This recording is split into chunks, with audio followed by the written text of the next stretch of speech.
Hello everyone, કેમ છો બધાય? તો આજે હું બનાવવાની છું અડદિયા. તો જો તમને રેસીપી અડદિયાની ન આવડતી હોય તો મારો પૂરો વિડીયો જોજો બધાય. એટલે હમણાં હું ચાલુ કરીશ. પહેલાં આપણે ધાબો દેવાનો હોય. અડદિયાના જે આપણે અડદનો લોટ હોય ને એમાં ઘી અને દૂધ બે મિક્સ કરી અને પહેલાં ધાબો આપવાનો, પછી એને ચાળણીથી ચાળવાનો અને પછી એને આપણે શેકીશું. એટલે માહીનું દૂધ લીધું છે મેં 1/2 લીટર. પહેલાં ધાબો દઈએ. અડદિયા બનાવવા માટે 1 કિલો અડદનો લોટ છે, 1 કિલો ખાંડ, 100 ગ્રામ ગુંદર, આ છે અડદિયાનો મસાલો અને કિલો 1 ઘી નાખવાનું. અને આ છે આપણું દૂધ, 1/2 લીટર જેટલું દૂધ લીધું. અને આ ઘી છે કિલો 1. કિલો 1 ન નાખો તો થોડોક ઓછું રાખો તો પણ હાલે. હવે આપણે ધાબો દઈએ. આપણે અડદનો લોટ છે ને આવી રીતે લોયામાં લઈ લીધો.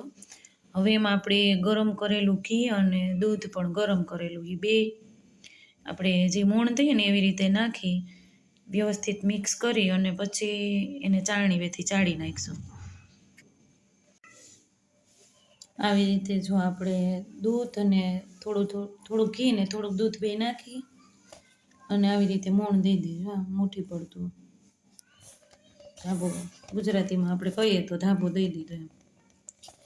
એટલે હવે આ ગઠ્ઠા દેવાનું હોય ને એટલે એને ચાળણીથી ચારવાનું. એટલે આવી ચાળણી લીધી મોટી અને એનેથી આપણે લોટને ચાળી નાખીશું. આવી રીતે જો ચાળણીથી છે ને મોટી જારીવાળી એનેથી ચારી લીધો. એટલે જે આપણે ઓલી ગઠ્ઠા હતા ને એ બધા છૂટા પડી ગયા અને આવો કણીદાર થઈ ગયો લોટ. હવે એને આપણે ઘી મૂકી અને શેકી લેવું. ઘી ગરમ કરવા મૂકી દીધું છે. હવે એમાં છે ને આપણે પેલા ગુંદર તરી લેશું. ઘી ગરમ થઈ જાય ને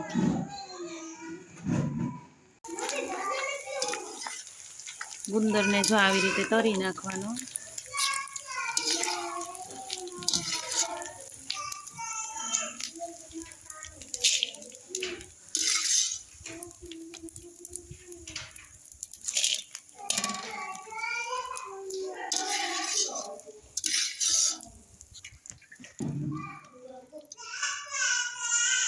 આપણે એ જ ઘીમાં પાછું થોડુંક ઘી નાખી દીધું અને એમાં હવે આપણે લોટ શેકી લઈશું અડદનો.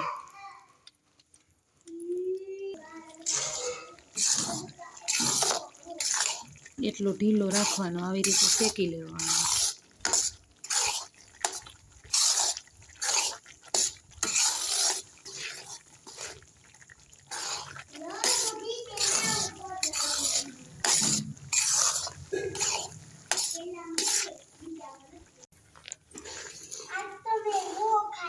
એકદમ લાલ થાય ને ત્યાં સુધી શેકાવા દેવાનું.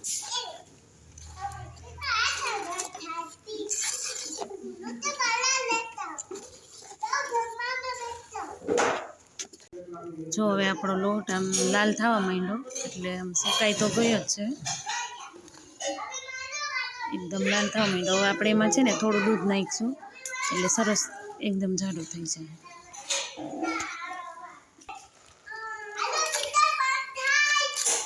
આપણે જો દૂધ નાખ્યું ને તો આવી રીતે એકદમ જાડું થાય.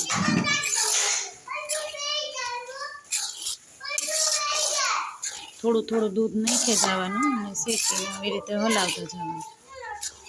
આવી રીતે એકદમ લાલ થવા દેવાનું.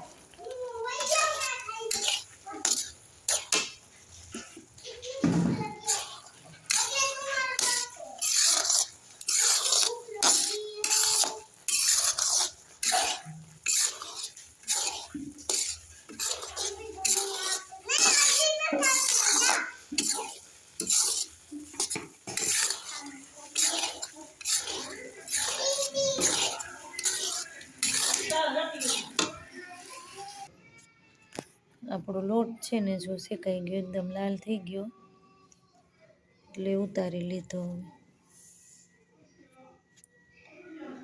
આપણે 1 કિલો ખાંડ લઈ એમાં પાણી ખાલી ખાંડ ડૂબે એટલું જ નાખવાનું અને ચાસણી આવે ને ત્યાં સુધી એને પાકવા દેવાનું.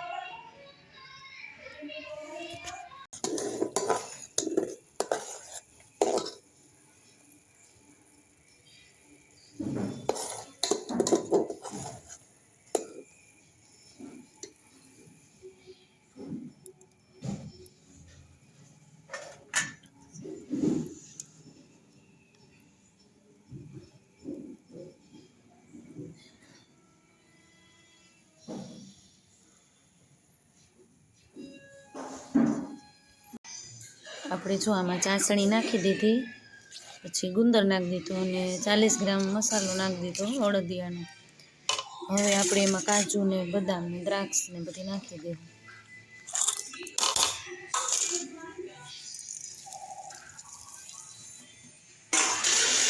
મિક્સ કરીને થોડી વાર હલાવીને ઠરવા દેશું.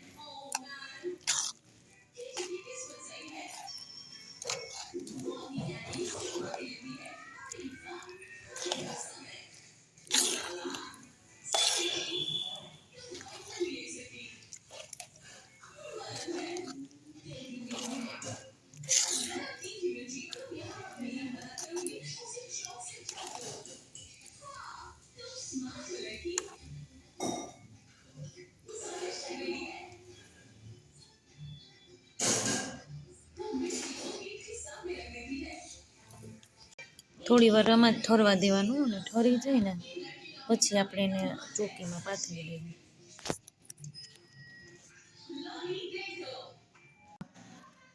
અને જો આપણા અડદિયા બનીને થઈ ગયા છે તૈયાર, એકદમ સરસ પોચા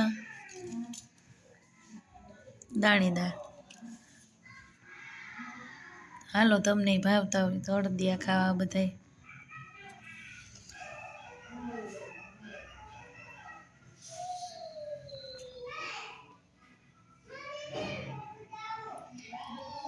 બીજી હવે એક રેસીપી જોવી હોય તો મને કોમેન્ટમાં લખજો.